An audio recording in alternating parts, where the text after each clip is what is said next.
کہتا ہے کی محمد سے وفا تو نے تو ہم تیرے ہیں، یہ جہاں چیز ہے کیا لوح و قلم تیرے ہیں۔ وہ کہتا تو میرے پیارے محمد کو ہو جا سارا زمانہ تیرا ہو جائے۔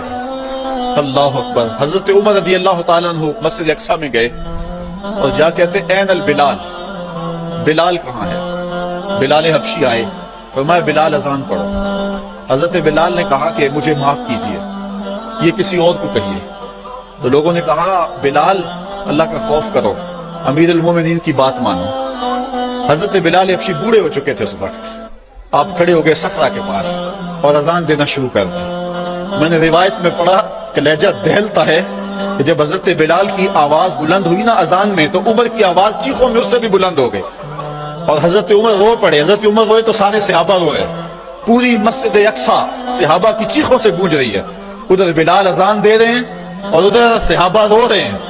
اور حضرت سیدنا عمر رضی اللہ تعالیٰ عنہ نے کہا فَمَهْمَا نَطْلُبُ الْعِزْ بِغَيْرِ مَا عَزَّنَ اللَّهُ بِهِ أَذَلَّنَا اللَّهُ، کہا ہمیں عزت ملی ہے حضور کے صدقے، اور اگر ہم نے حضور کے علاوہ اب کسی اور جگہ سے عزت ڈھونڈنا چاہیے نا تو اللہ ہمیں ذلیل کر دے گا، اللہ ہمیں رسوا کر دے گا۔ تو یہ عزتیں اور یہ مرتبہ و مقام جو امت مسلمہ کو ملا، یہ حضور کی چوکھٹ سے ملا ہے، یہ حضور کے در سے ملا ہے۔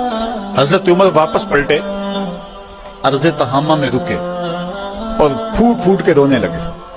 کسی نے کہا عمر اتنے جری جوان اور یہ عرض تہامہ اور پھوٹ پھوٹ کے رو رہے ہو؟ تو حضرت عمر فرمانے لگے میرے باپ خطاب نے مجھے کہا تھا کہ یہ 5 اونٹ لائن میں کھڑے کر، یہی عرض تہامہ تھی۔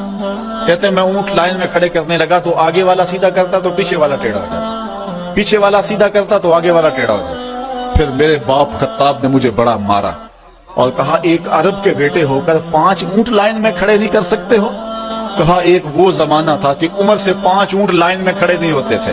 کہا آج زمانہ یہ ہے 25 لاکھ مربع میل کی حکمرانی ہے، شرق سے لے کر غرب تک ساری دنیا ایک لائن میں کھڑی ہے، یہ محمد کے جوڑوں کا صدقہ نہیں ہے تو اور کیا ہے۔ اللہ کی محمد سے وفا تو نے تو ہم تیرے، یہ جہاں چیز ہے کیا لوح و قلم تیرے۔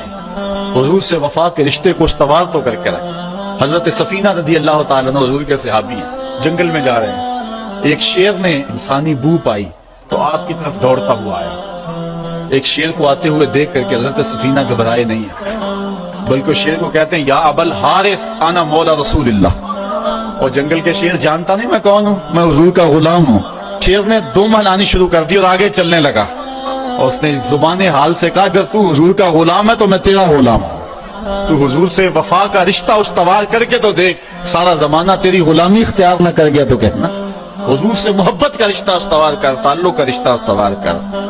آج ہماری ناکامی یہ ہے کہ حضور سے ہم دور ہو گئے۔ اقبال نے اس دکھ کو اپنے انداز میں بیان کیا، اے تہی از ذوق و شوق و سوز و درد، می شناسی اسر ما با ما چے کرد، اسر ما ماز ما بیگانہ کر، از جمال مصطفیٰ بیگانہ کر۔ وہ کہتا ہے تو سمجھتا ہے کہ ہمارے ساتھ کیا ہوا ہے؟ ہمارے عہد کی ستم ظریفی یہ ہے کہ اس نے ہمیں ہم سے دور کر دیا، عہد ما ماراز ما بیگانہ کر، ہمارے دور نے ہمیں ہم سے دور کر دیا۔ کیوں؟ از جمال مصطفیٰ بیگانہ کر، اس نے ہمیں حضور سے دور ہٹا دیا۔ ہم سمجھتے ہیں کہ شاید ہم مادی ترقی کریں گے تو دنیا پہ غالب ہوں گے۔ حضرت عمر کا یہ قول میری آج کی اس تقریر کا نقطہ کمال ہے۔ آپ فرماتے ہیں اللہ نے جس وجہ سے ہمیں پہلے دن عزت دی تھی، اگر ہم نے اس کو چھوڑا تو ہمیں ذلت ملے گی، اگر اس عزت کے نشان سے وابستہ رہیں گے تو عزتیں ملتی رہیں گی۔ اور اس فلسفے کو اقبال نے اپنے الفاظ میں یوں بیان کیا کی محمد سے وفا تو نے تو ہم تیرے ہیں۔ آسمان سے صدا آ رہی ہے کی محمد سے وفا تو نے تو ہم تیرے ہیں، یہ جہاں چیز ہے کیا لوح و قلم تیرے ہیں۔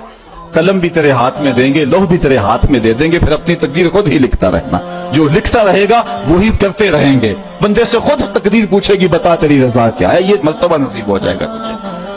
اگر ہم حضور سے وفا کے رشتے کو استوار کرتے ہیں تو پھر زمانہ ہمارا باج گزار ہے، ورنہ در در کی ٹھوکریں ہمارا مقدر۔ یہ تاریخ ساز جملہ مسجد اقصیٰ کو جاتے ہوئے حضرت عمر رضی اللہ تعالیٰ عنہ نے کہا تھا، اے ابو عبیدہ جس چیز نے ہمیں پہلے دن عزت دی تھی، ہم ذلیل قوم تھے، اگر ہم نے اس چیز سے ہٹ کر کسی اور جگہ سے عزت مانگی تو عزت نہیں ملے گی، اللہ ذلت دے گا۔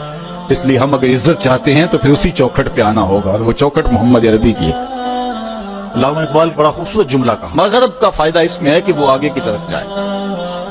مغرب اگر آگے جائے تو اس کی مجبوری ہے، اس کے پیچھے ہے کچھ نہیں۔ اگر مغرب پیچھے پلٹے تو پیرس کی گلیوں میں کیچڑ نظر آتا ہے، اگر پیچھے پلٹے مغرب تو سوائے اندھیرے کے کچھ نظر نہیں آتا۔ لیکن اگر مسلمان پیچھے جائے تو مدینے کی گلیاں وحی کے نور سے چمکتی ہوئی نظر آتی ہیں۔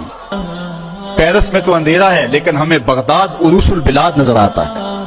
جب شارلیمان اس کے لارڈز ابھی دستخط کرنے کی مشق سے گزر رہے تھے، ابن حزم کے قلم سے 1000 کتابیں نکل چکی تھی۔ جب یورپ ابھی سواد آشنا بھی نہیں تھا، ہمارے منجم ستاروں پہ کمندیں ڈال چکے تھے۔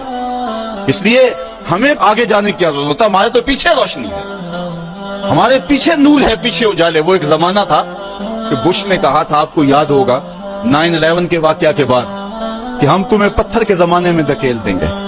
تو مصطفیٰ اجتماع کے موقع پہ میں نے متصل چند دن بعد بیان کے گفتگو کرتے ہوئے کہا تھا کہ گوری چمڑی والوں کے لیے پتھر کا زمانہ تو نامانوس ہوگا، لیکن ہماری زندگی کا سارا حسن تو اسی پتھر کے زمانے میں پڑا ہوا ہے۔ میں نے کہا تھا ڈراتے ہو میں اس زمانے سے، ہمیں تو لے جاؤ اس پتھر کے زمانے میں جہاں کھجور کی چٹائی پہ بیٹھ کے محمد عربی زمانے کو زندگی کا درس دے رہے ہیں۔ جب مسجدیں کچی تھی، ایمان پکے تھے، وہ ٹپکتی ہوئی چھتیں لیکن ایمان پختہ، وہ ممیاتی ہوئی بکریاں، وہ جگاری کرتے ہوئے اونٹ، وہ مدینے کی کچی گلیاں لیکن پختہ کار لوگ۔ ہمیں تو لے جاؤ اس زمانے کے اندر جہاں زندگی کا حسن تھا، زندگی کا جمال پایا جاتا تھا۔ زندگی کا سارا حسن اگر ہم ڈھونڈتے ہیں تو ہمیں اس زمانے میں ملتا ہے۔ اللہ اکبر۔ کبھی ہے نوجوان مسلم تدبر بھی کیا تو نے، وہ کیا گردوں تھا تو جس کا ایک ٹوٹا ہوا تارا، تجھے آبا سے اپنے نسبت ہو نہیں سکتی، وہ کردار تو گفتار، وہ ثابت تو سیارہ، وہ موتی علم و حکمت کے کتابیں اپنے آبا کی، جو دیکھا ان کو یورپ میں تو دل ہوتا ہے سی پارا۔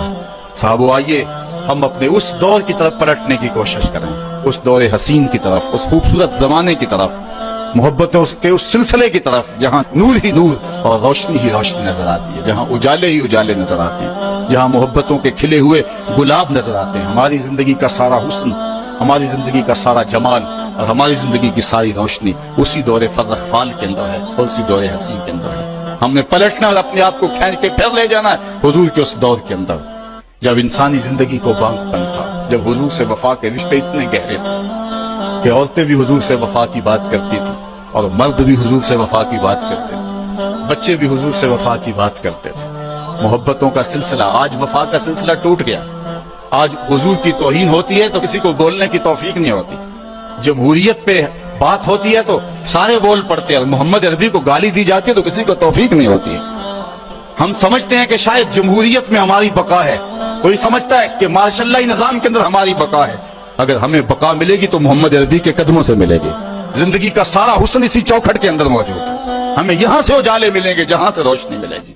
آؤ تمہیں وفا کی ایک کہانی سناؤں، آؤ محبتوں کی ایک کہانی سناؤں۔ مدینے کا شہر ہے، اللہ کے محبوب جلوہ فراز ہے، مسجد نبوی میں ہر لمحہ نور برستا تھا۔